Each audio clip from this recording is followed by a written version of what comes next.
Welcome, everyone. I'm Liana Lianov. I'm the president and founder of the Global Positive Health Institute, and welcome to this GPHI podcast series that covers all things related to positive psychology, health, and healthcare. And today we have a wonderful guest, Dr. Colin Zhu, who is board certified in lifestyle medicine, founder of ChefDoc. So he's a great chef as well.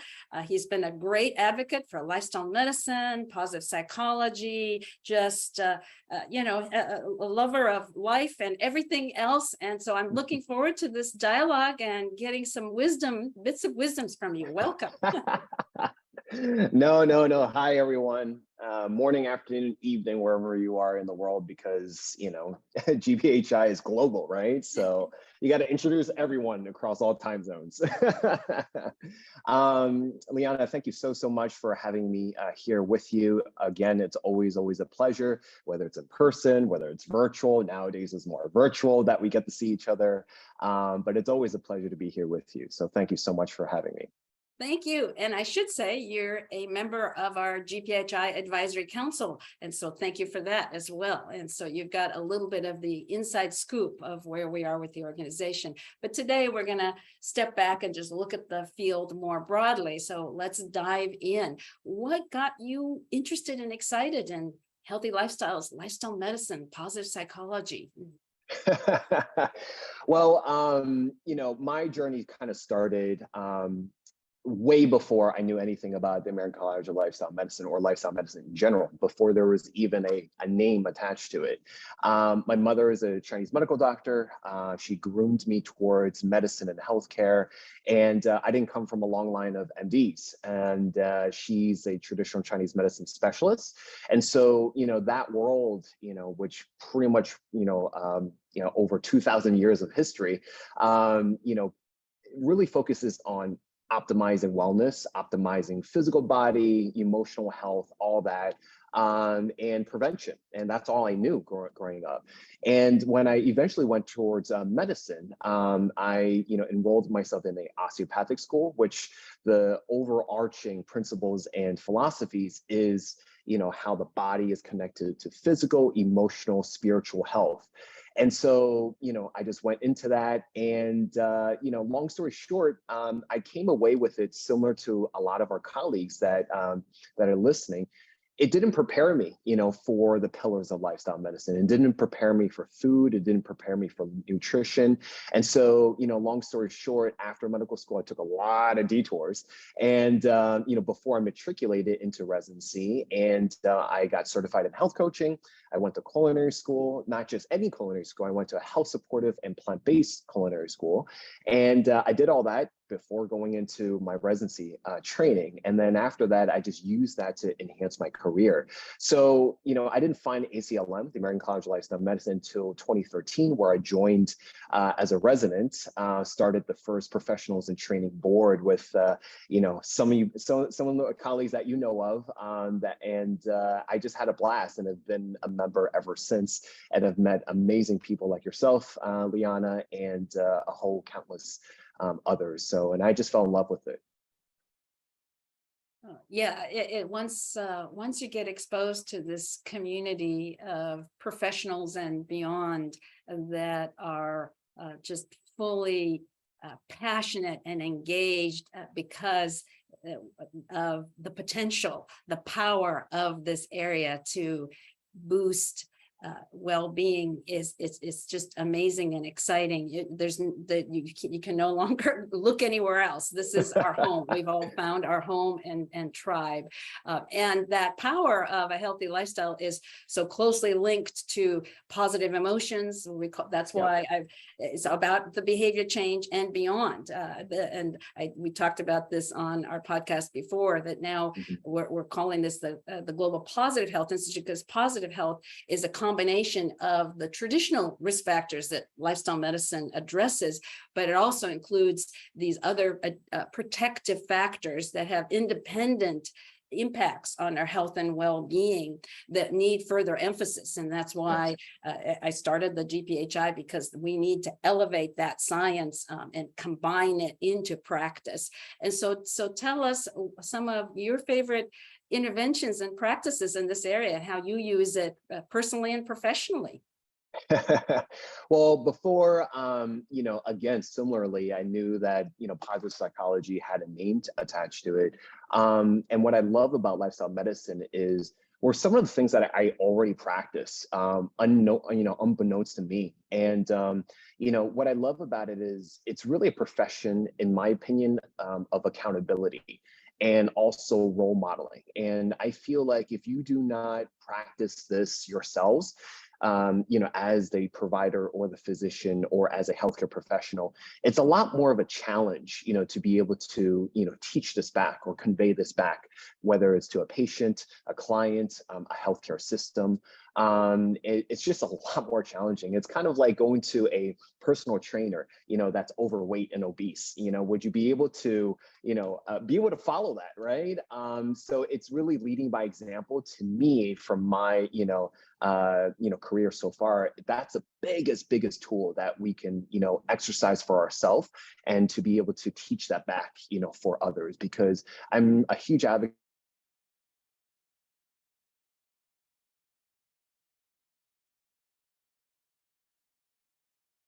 someone else, and it creates a ripple effect. And that's what I love about positive behavior changes.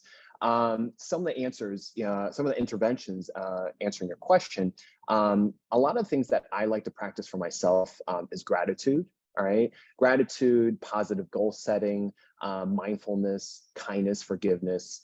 A lot of these things I practice, for myself. I try my best to be able to create a morning ritual out of it. I like to journal. Okay, and it allows us to really reflect on it and do that introspection, do that self processing for ourselves, because and to me, life is not about a destination or reaching a certain point. It's all about that continuing process and to be able to learn, continue to pivot. I think the best positive thing the pandemic has, taught us is really resiliency and be able to course correct, being able to pivot. And if we didn't have that muscle before, I'm sure we had to develop it, because if you don't, you can't survive, whether it's business, trying to save your business, whether it's your health, right? Taking care of your health, whether it's pivoting for your family, your finances, it's applicable in so many different ways, right?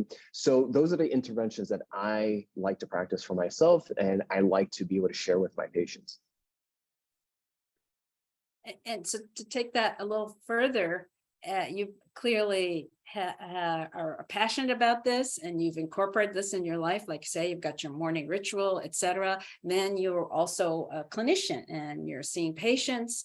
What are some lessons that learned from your clinical practice that might apply to the general audience, to all of us?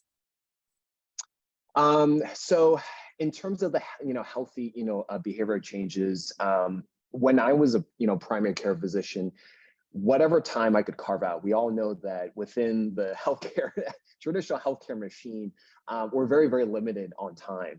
And so when I have the abilities to be able to have time to share with a patient, I sit down with them. And I really go really deep in terms of what makes them tick, what motivates them, what drives them, right? I think that, part of, PERMA, I'm sure that you've, repeat over and over, developed by, Dr. Seligman, is being able to, get to the root of things and how that drives behavior change, right? Using different scales and questionnaires and questions like, are you satisfied with your life? Where are you? What are your goals? Are we reaching them? How do you feel about, certain changes, whether it's a couple of steps forward, whether it's a couple of steps back in terms of where everything is. And, one of the biggest thing I, teach with my patients is that everything is progress. I come up with a slogan for my patients is that, all I want you to do is take baby steps and to achieve 1% better than yesterday. And, a lot of times, I find that, we either go really extreme, it's either all or nothing. And it really becomes a very extreme type of behavior, like those sayings, no pain, no gain, and I think that there's a lot of things that we can achieve in terms of progress by making small actionable steps. So analogy, I would say, so instead of Mount Everest and achieving Mount Everest and trying to get to there overnight, I want you to achieve the anthills, right? We all, come across anthills. They're very, very small. And it's really those micro changes, micro steps that you make for yourself that, when you add them over time and you're looking back, gets to a certain, mile marker or a certain goal post, right? And those are the things that I teach with my patients. So yeah, and again, leading by example. So when a patient sees me and I give them personal anecdotes and I tell them what I do in my life, it gives them that extra motivation and say like, hey, my doc does this, that gives me, extra oomph to be able to like keep going. So yeah, small steps. That's how we build self-efficacy, build our confidence that we can keep on going, is make sure whatever plans we make, we're very sure we can accomplish it, even if it's a tiny place to start. Because then once we accomplish it, it's like, woohoo, we get to celebrate, we get positive emotions. That's part of positive psychology, which builds our energy and motivation to keep going and step by step by step. So well put, and that perfect advice. Any other, as we think of the health practitioners in our audience, any other advice in how to help them help their patients take advantage of the wonderful area of healthy lifestyles with positive activities? Yeah, for sure.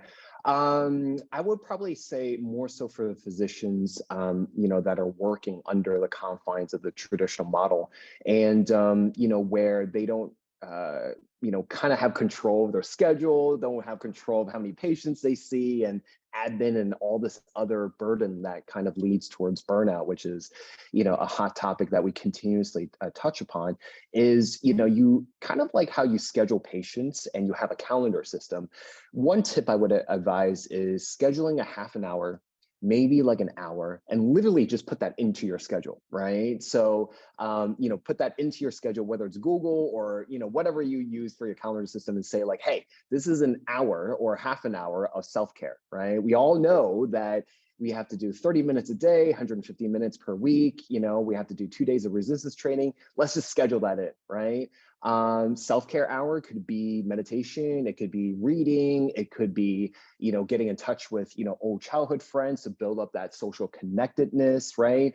Enhancing your relationships, whatever the case may be. And going back to, role modeling and leading by example, that is literally the biggest thing that you could, instill in your patient and your own family community, by being a role model, by being a positive role model. And to me, that's, I can't think of anything more impactful. So when you are able to take steps in enhancing your own life and optimizing your own life, you are thereby, creating a ripple effect for your, patients and your community at large. So those small changes for yourself. Me time. Schedule me time. All exactly. Right. Yes, we all need that. So as we're talking about your practice and what you're doing with patients, your wonderful advice for other health practitioners, as you look over your recent experiences, what have you found most challenging and most rewarding about this practice of helping ourselves be well and be better, actually be our best selves, physically, emotionally, in every way? I would say, kind of like how we were talking offline, is really about, being present, being mindful, being in the present moment, minimizing distractions, avoiding distractions. I think that's one of the biggest challenges of our current era. It wasn't that long ago where we just, used landlines. It wasn't that long ago where we didn't have social media or internet, where we actually connected more thoroughly and more profoundly and more deeply with one another over a cup of coffee, right? Over a phone call on the landline. I still remember when I was in 3rd grade where I actually wrote a letter to a pen pal in a different country. And when I reflect on these memories and reflect on these experiences, I remember how, how impactful, how meaningful they were, because I was really present in that moment of living this experience. nowadays, we are so distracted, I think the pandemic has made it worse in a way where we've increased our quote unquote connection via, virtually, but I feel like we decrease our connectedness on a deeper level spiritually, because we just don't see each other. We don't actually make those meaningful connections in person or taking the time out to actually actively listen to someone, whether it's a family member, a friend, or even, so much a patient, because I mean, the average, patient visit is like, I don't know, like 10 minutes, 7 minutes, and, the time, I think it's like 17 seconds where we actually cut off a patient, right before, we start the visit. And so it just shows us how much of a hurry that we are, in life. And the more chances and opportunities we have to be able to pause and reflect, go on retreats, turn off your phone, do some forest bathing, do some 20 minutes of nature, is a great dose of medicine I would recommend. The more we can able to disconnect, from the virtual world and more in the real world, would be the better for us. So the challenge is that, but the anecdote and solution is also reflexive. So. Well, you're talking about also the importance of the downtime that you've been talking about, but even in our busy days, that social connection that you've been highlighting is what allows us to experience positivity resonance, which is another positive psychology area where there's a bit of mutual caring going on, real listening and caring, and can even be with a stranger. And in that few seconds, we have a shared synchrony of the beneficial biology, our parasympathetic nervous system kicking in. And we need as many of those moments as we can get throughout our days. And if we can get it in a more intense way through retreats and just time with friends, great. But in our busy lives, just incorporating little bits of it. So that's one thing that came to mind and resonated with me as you were talking. And then also, as you were talking about, you mentioned that you remembered writing to a pen pal overseas, that whole powerful act of writing something down does fully engage your body and mind.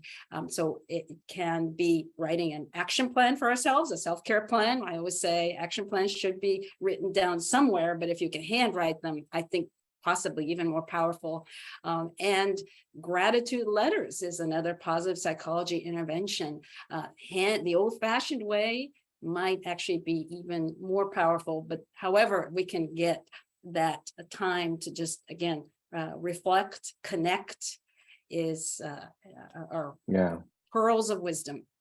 And what I would like to add to that is, as you were talking, is the reasons why I love cooking, not just for, the teaching of the health benefits, but it really is it's a great activity to utilize all 5 senses, right? You're smelling the food, you're, touching, kitchen utensils, preparing, different, food items, you're tasting it, you're, triggering different memories, all the different things. And I also travel a lot. And one of the things I miss about, traveling a lot, especially before COVID, is the same exact thing. You're immersing into an environment that you haven't been in, and you're also using all 5 senses to engage with the real world. So yeah, I definitely echo what you just said. Great. Any other lessons from either challenges, rewards, etc., from your experiences in this area of practicing lifestyle medicine with positive psychology? Yeah. I mean, there's a lot of, great resources, this podcast, your organization. I know you also have a couple of books, yourself. That's a great way to kind of, learn about it as well. For me, it's really about, just getting out there, living your life, engaging, for me, if I had to pick, if we're talking about PERMA, right? If I had to pick, any of the acronyms, I probably would really care about relationships a lot and engagements, right? Being in that flow. And for me personally, when I'm in that flow and I'm in that zone, that's where, my creativity comes out. And for me, I describe myself as a physician entrepreneur. And so that creativity needs to come through to be able to birth ideas, whatever the next, project, venture I get into, collaboration, work that I do to serve others.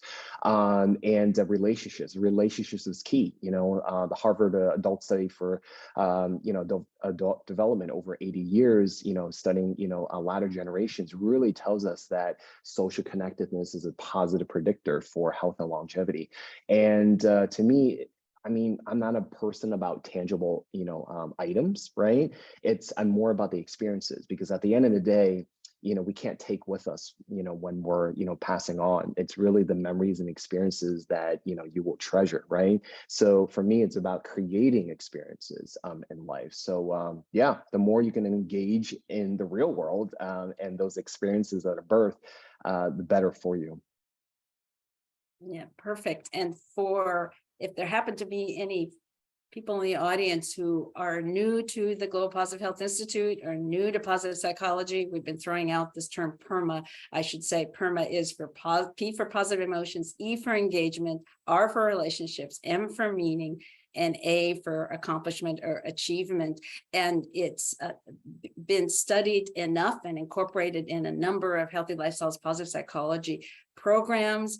It's a common enough term now, we're almost making it into a verb. Are you perma-ing today? So as much of each of these elements that we can incorporate into our lives, into our practices as health practitioners, the better.